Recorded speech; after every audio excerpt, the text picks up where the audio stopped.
Comment atteindre les secours en se fabriquant un toit même sommaire en cas de cataclysme? La Pirac proposait aux bénévoles de la Croix-Rouge un stage de fabrication d'abris de fortune.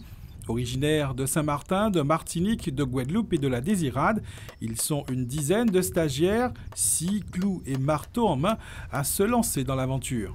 Ils apprennent à l'heure actuelle à construire des abris temporaires et seront en mesure d'initier le grand public à la construction d'abris temporaires suite à une catastrophe de grande ampleur. Si les maisons sont endommagées ou détruites, le grand public devra, pendant quelques jours avant l'arrivée des secours, particulièrement sur la Désirade, devoir s'abriter.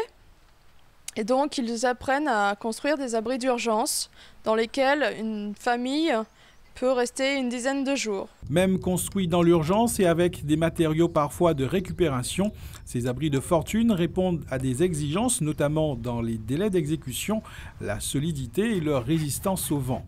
Il faut que ce soit aéré, il faut que ce soit étanche, bien sûr. Ils ont vu qu'il fallait qu'il y ait des pentes assez importantes au niveau du toit. Dans ce cas-là, dans une des études de cas, on leur a demandé de récupérer l'eau de pluie. Donc ils vont devoir faire un petit réservoir avec la bâche pour récupérer l'eau en cas de pluie. Ce programme de formation s'inscrit dans le cadre du projet 72 heures d'autonomie, mis en place par la plateforme d'intervention régionale Amérique-Caraïbes. Il est financé par les programmes européens et dure 18 mois.